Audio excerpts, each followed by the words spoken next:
be a sponge, and then bring the juice.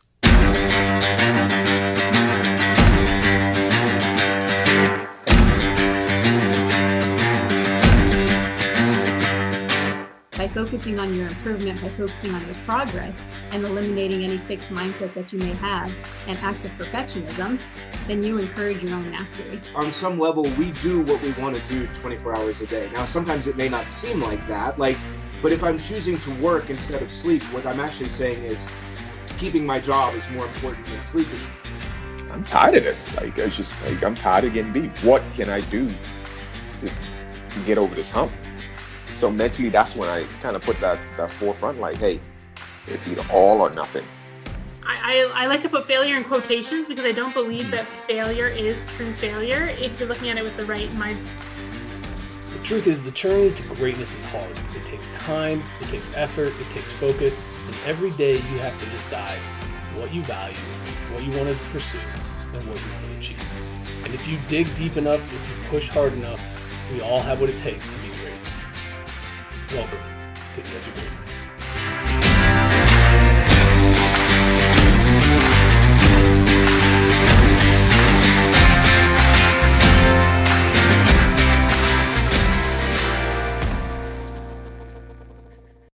Hello and welcome back to another episode of the Edge of Greatness podcast. I'm your host, Charles Schultz, and today I am joined by a very special friend, Eric Reyes, coach and host of the Hey Coach podcast. Eric, thanks so much for joining me today. Oh, thank you for inviting me to your show. Absolutely. I'm excited to talk because you and I have some very similar experiences, and we've got a chance to talk to some pretty incredible people, which I think only shapes us in who we become. So what I'm really curious about, though, is you started on a different path when you first started into business and in the business world. But I want to know what changed in your life in 2017 that made you decide to start to pursue a career in coaching? Well, it's funny. I always loved sports, and just growing up, I loved sports. And I just actually never went to a school that really had sports as a number one thing. I grew up in Manhattan, in the city, not a lot of green space. So I always had the passion for sports. And then I got into business and I just started working, but I always had that passion. And it was when I started having kids, the football passion came in, and I started to want to coach, and I started coaching them as they grew older. And then I got an opportunity to coach at the high school level. One of the coaches that I coached with called me up one day and said, do you want to coach high school? And I'm like, I'd love to coach high school. So they had a freshman team, and I coached the freshman team. And the best thing was that you got paid to do it. Like, I would have done it for free, but if you're going to pay me, then I'll take that also. Was it hard to walk away from the normal 9 to 5 to go into the world of coaching? Actually, I did them both. Oh, okay. Yes. So I was a commodity trader. So if you ever watch Trading Places with Eddie Murphy, I was one of those guys screaming and yelling in the ring and going crazy. And then at the end of the day, I get in my car. I get on the train, get in the come up, change my clothes, and then go and coach the kids. So I did that for about 7 years, doing both. And I'll tell you, it was great because it was a great outlet from the stress of work to coming in and just coaching and molding these young kids. It was awesome. Do you feel like your ability to manage stress has changed since going into the coaching world from just being a businessman all the time? Yes. Because before, when I didn't coach, I had all this stress. It was built up. There was no real outlet for it. And eventually it would start like eating up at me. And my wife would say something and I would jump on her. And I thought maybe if I played softball, I can do that. And it did a little bit, but it didn't do as much. But when I got onto the field and started coaching kids, it made such a world of a difference because you hear, one, you're teaching them, you're helping these kids, but you're also hearing stories that kind of puts you in perspective. Like, wait a minute, you know what? my life is pretty good. And I have nothing to be mad and keep it in me when some of these kids are coming from homes that, they're having some tough times. What is it about coaching that calls to you? It's definitely not the dealing with the parents and the and the administration, but knowing that I'm affecting these kids' lives, like the X's and O's, that's something different. I mean, you're going to win, you're going to lose. That's something different. But when a kid comes to you from outside, when you're in a store and they, hey, coach, and they come over with a big smile on their face, that you can't buy that. And when you find out that the kid went to college or is in his own business or is doing great, and that you had just a small piece of that, maybe that little talk, or you just recognizing them did something, you just can't buy that. And then you just want more of it. I agree. I actually, so obviously there's the news of the JMU player that has recently passed away. So the other day I went through my phone and literally texted all of my past athletes just to say hi. I'm thinking about you and what's going on, and getting some of the responses back. Like you said, hey, I miss you. It's great to hear from you. Thanks for checking in. Those little things like that. I mean, it really does go all the way for me as far as what it's about. And I think that's a fantastic reason to be in it. So when you're working with these kids, how do you define success?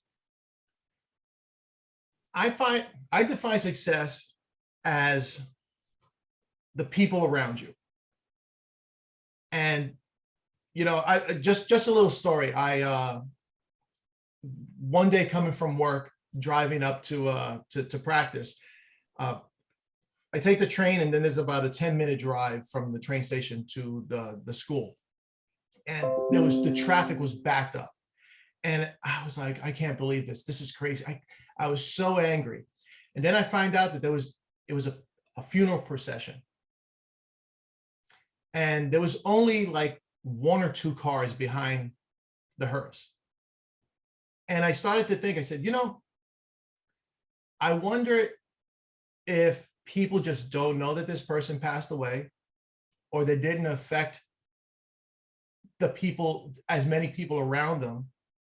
And I started thinking, am I going to be someone that people care that when I pass away, if Eric Reyes passed away, oh well. And I said, you know what? I want a mile-long procession. I want to affect so many people that they care. And to me, success is growing that group of people. And the only way to grow that group of people is by helping as many people as you can. So to me, like, success is building a bond of people around you and helping them and growing them. Do you use that when it comes to creating a bond within your team structure as far as the culture that you work with? Yeah, definitely. I always tell the players when we first start, right in the beginning, I said, these are the people who should be as important to you right on the field as you are at home. I said, an offensive line, the only way an offensive line works well is if you have the trust and the faith that the guy on the left to you and the guy on the right of you are going to do 100% of their work, and that you can do your job without having to worry about the other guys. And I think that as long as you can get that feeling of teamwork and family, and that everyone matters, even the guys on the sideline, that everyone matters, your team will be successful. Wins or losses, that's going to happen. You can do everything right on the field and still lose a game. So you got to have that structure and that bond. What are some ways that you create buy-in from the people who are on the bench or role players and not necessarily the star, which everybody nowadays wants to be? How do you help them buy into what you're trying to build? Well, one of the things is I take the leaders of the team and the guys who are really good, and I kind of tell them, look, these guys who are not getting the time are on the sidelines rooting you guys on. So what you guys have to do is when you're on the sideline, you need to talk to them, teach them. And then when they get their opportunity to get on the field, not to be talking to each other, you need to be on that sideline, rooting them on. You're like that third, fourth, fifth, sixth coach. You know, not to get on them, not to scream at them, but to be there for them. Like it's great, like on football. It's great to have 11 coaches on the field. You know, on baseball, 9 coaches on the field is better than 2 in the dugout. No, that's for sure. That is for sure. So me and you, we both kind of started the podcasting around the same time. I find that kind of interesting. Again, like I said before, we have a lot of things in common. What was it that led you to wanting to get behind a microphone and start talking to people? Well, it happened around COVID time. I was closing my business.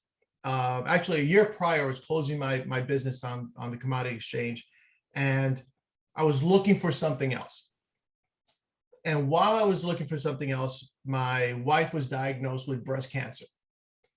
So I was dealing with a lot of that and trying to find where I fit in.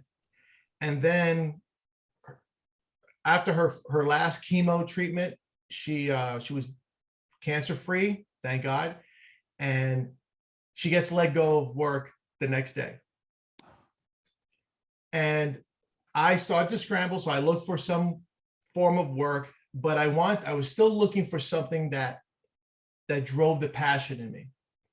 And one of the things that I found was that while I was working and while I was coaching, I found that there was a lot of similarities within the two things. It's pretty much teamwork and leadership and culture and all these things. And I said, you know what? Maybe I can help people who are transitioning know that if they play the sport, that they know some business. And so when COVID hit, everything shut down, all my leads finished. And I said, you know what? I'm going to put a podcast together and I'm just going to teach these lessons. And while I started teaching the lessons, I started to get some guests to come on.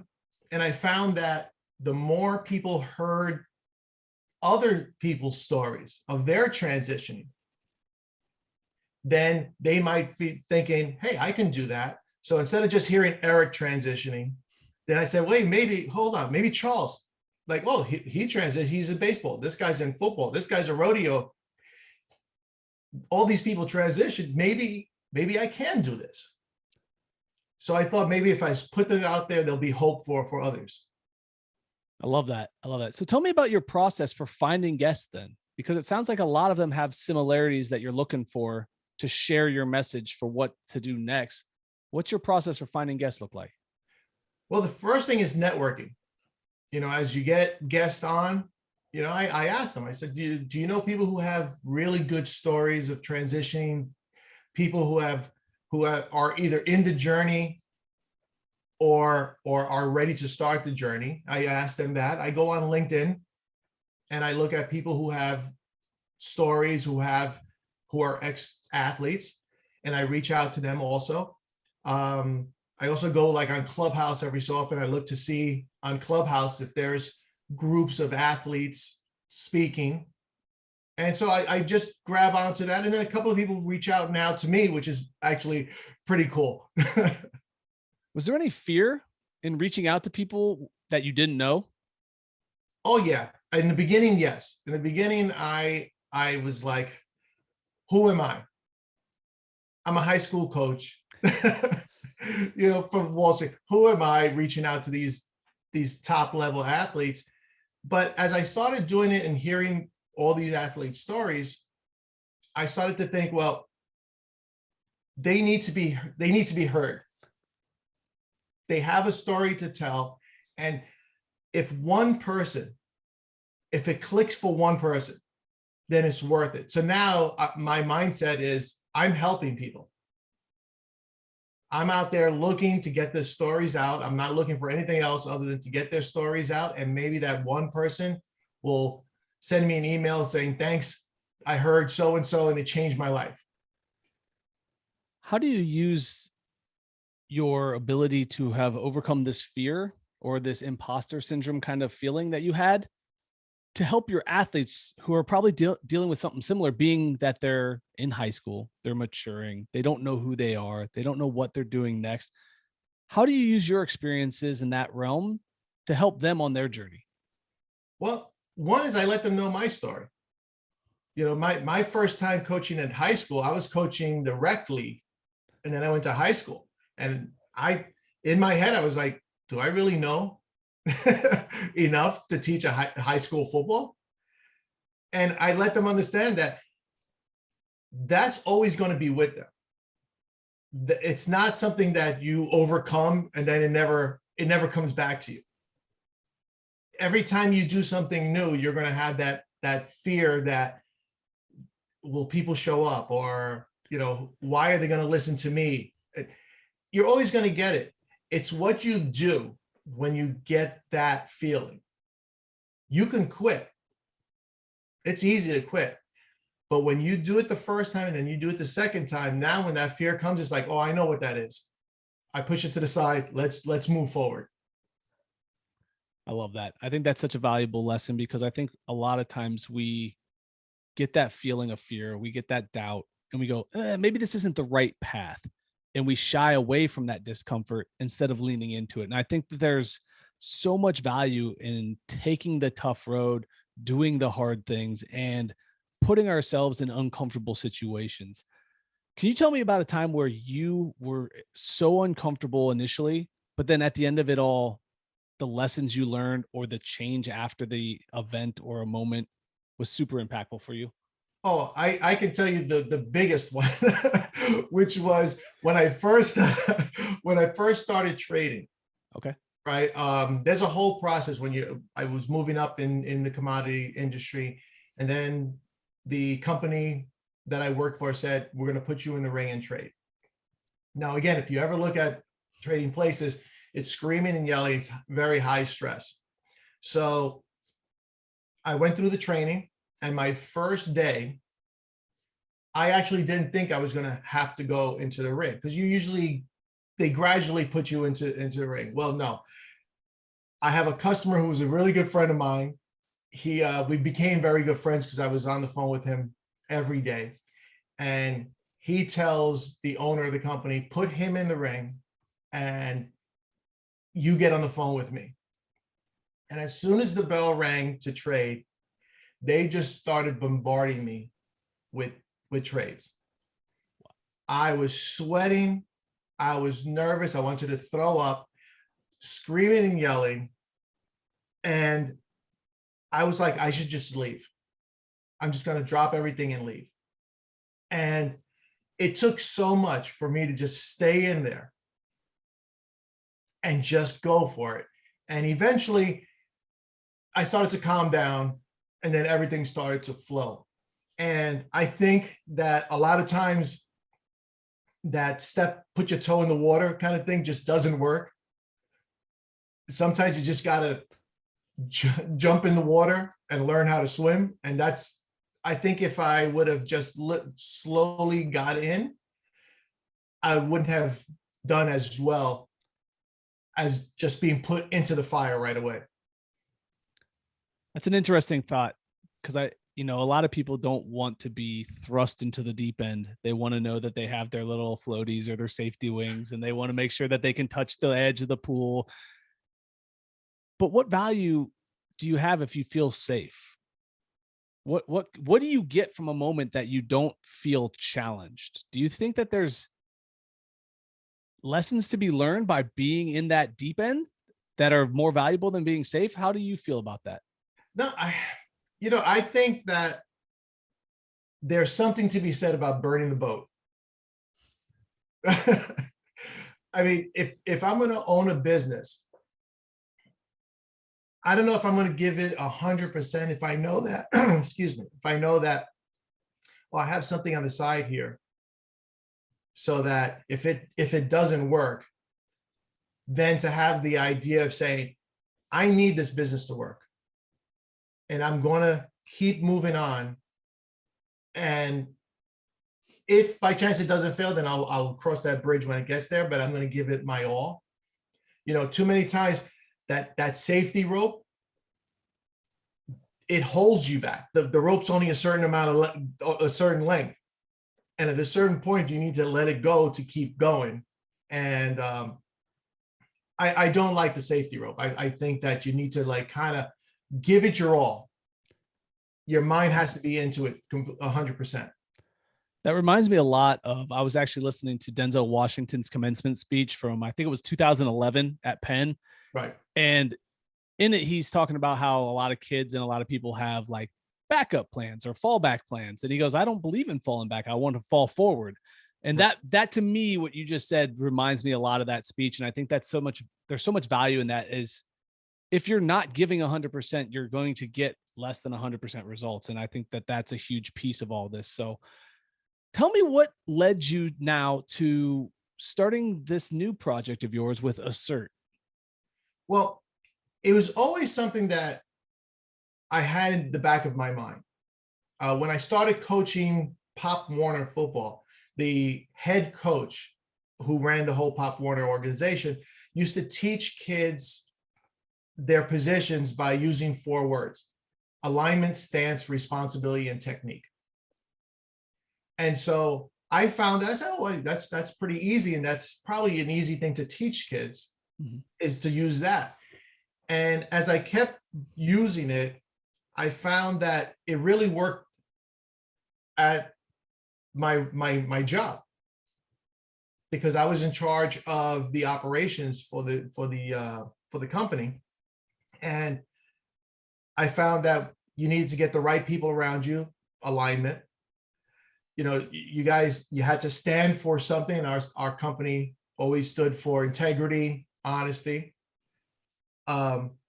responsibility, making sure that everybody knew what their jobs were and what they were responsible for throughout the day and throughout the month, and technique, how they were going to do it. So I found that the whole alignment, stance, responsibility, and technique worked on in both areas. And then when I started researching some more, I thought, well, there was 2 other things that kind of help success, which is your strengths and your experiences or other people's experiences.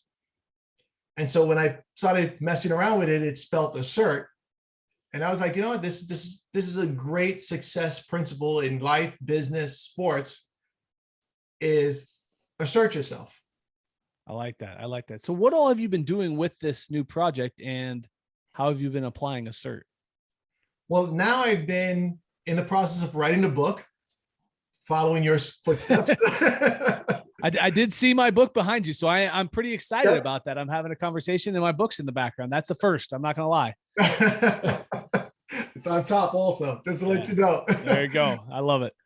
And no, but I've started writing my book. I have also put a summit together, which just passed, which I got a lot of speakers, some that you know, to talk about the different aspects of each one of the steps.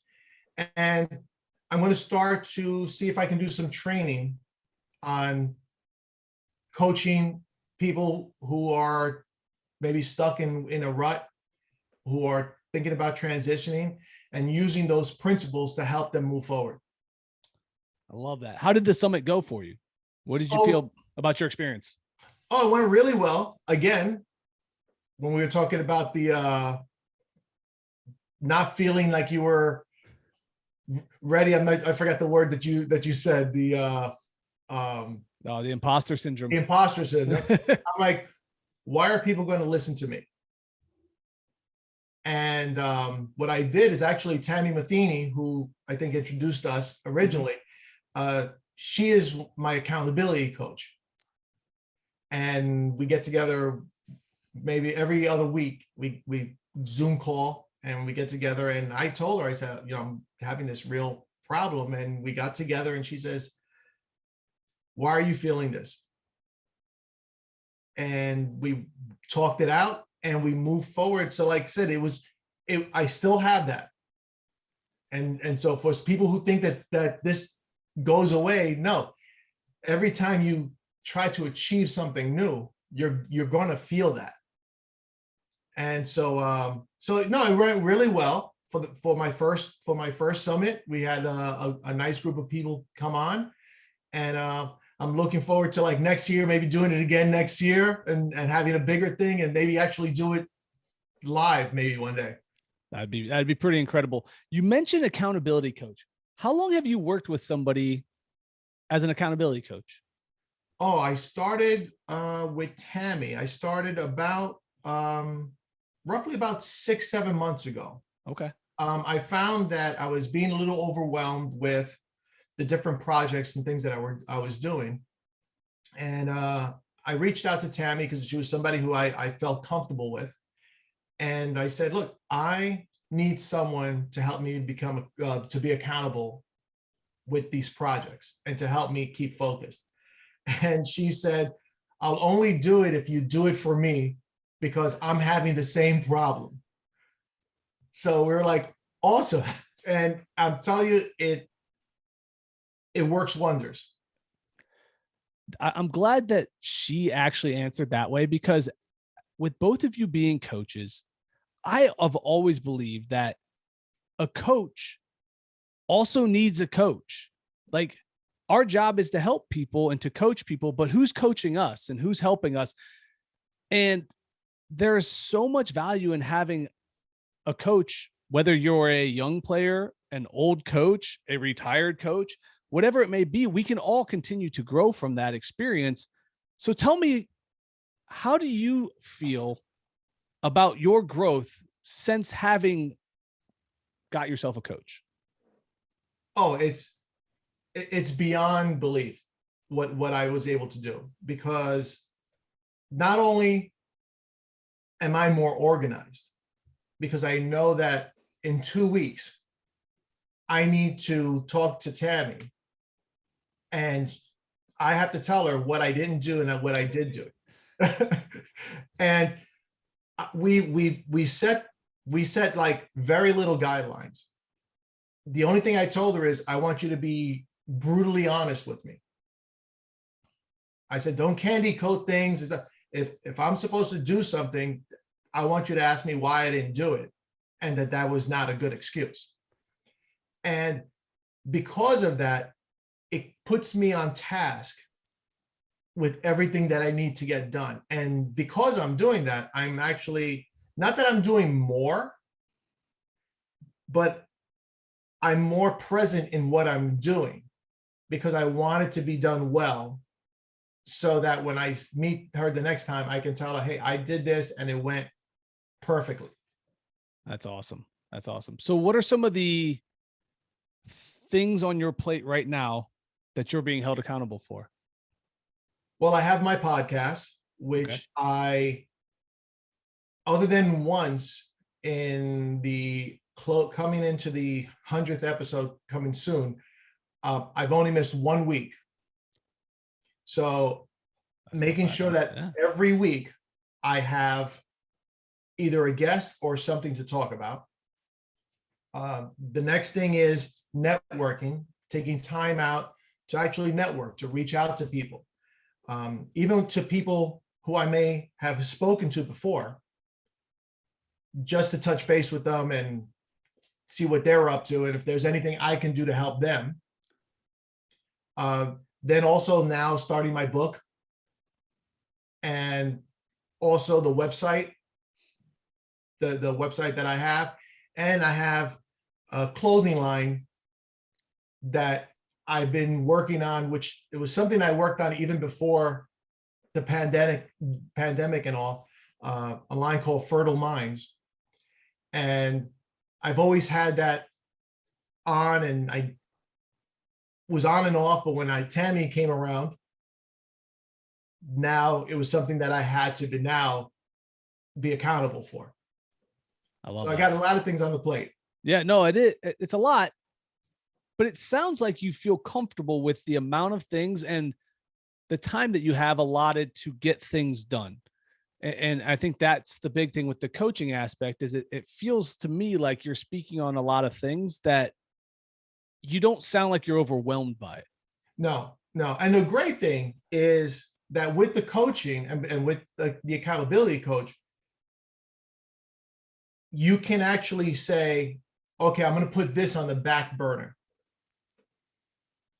And normally without her telling me that it was okay for me to push this to next year, I would have tried to fill that in and add the next thing and add the next thing. And it's tough to say no.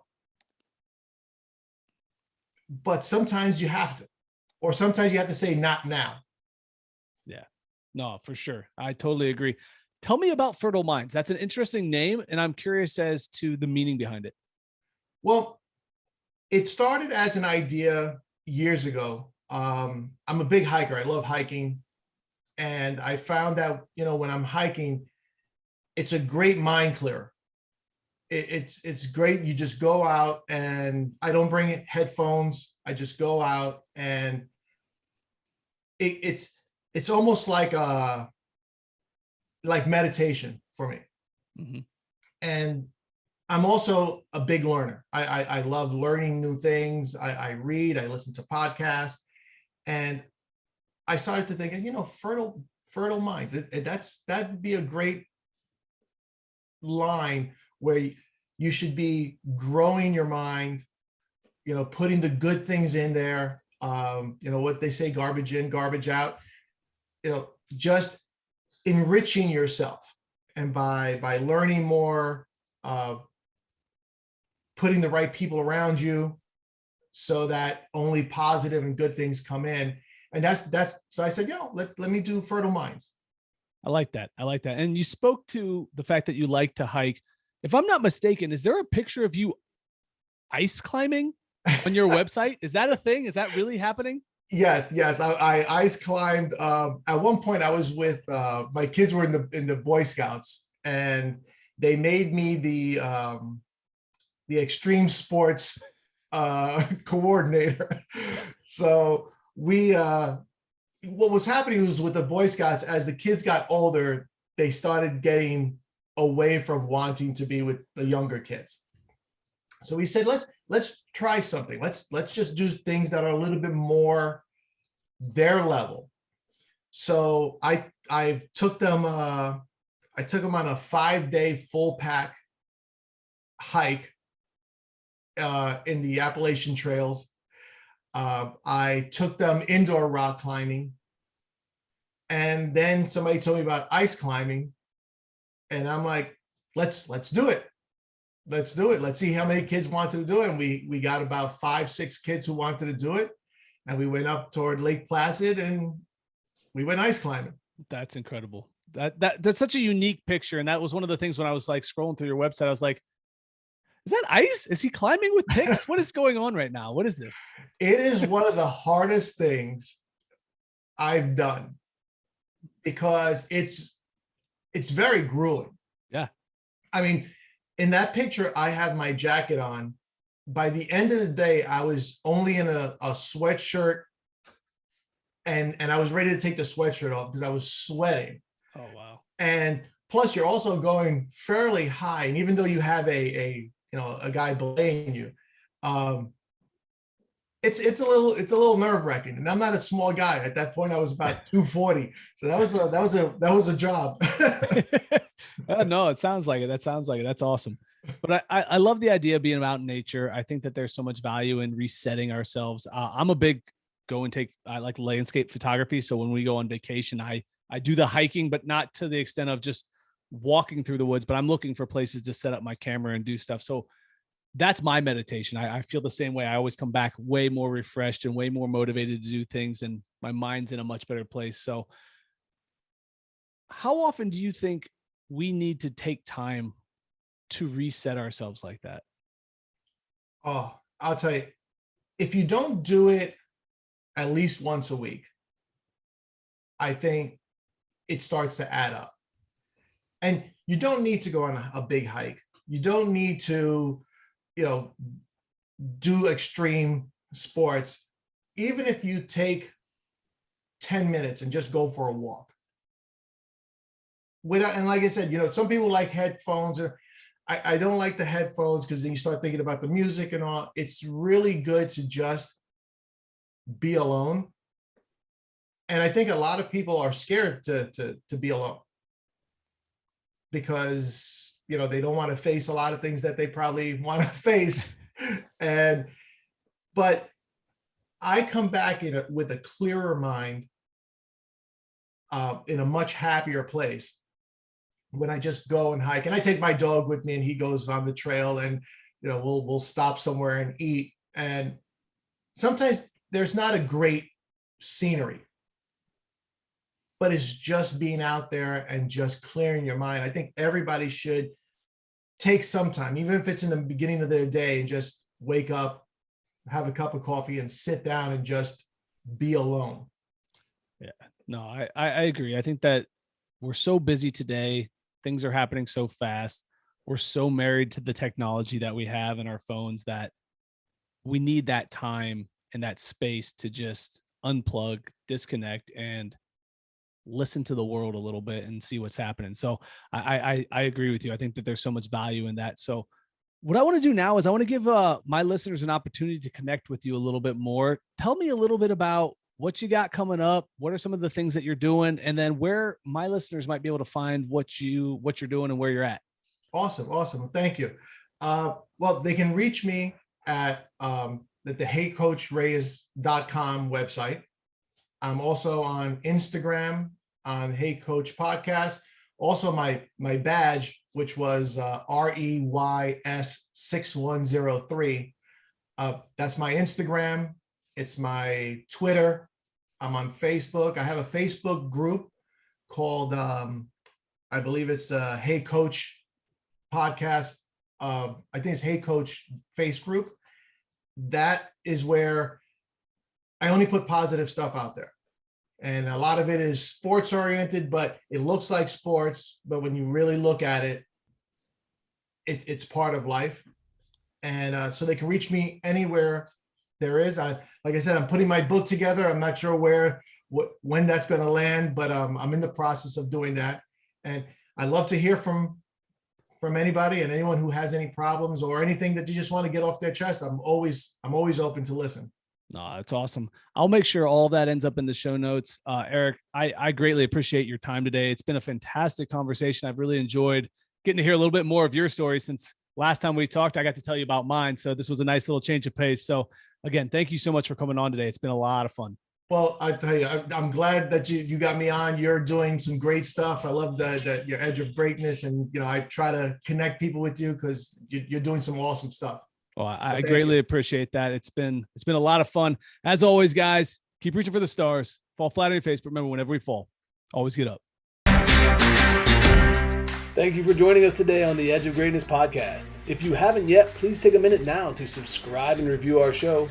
Join us again next week as we continue to dig deeper into the key components of greatness. The path to greatness is never linear, so remember to keep pursuing greatness no matter what. Keep stretching your abilities, reach for the stars, and fall flat on your face. But remember, no matter what happens, whenever we fall, always get up.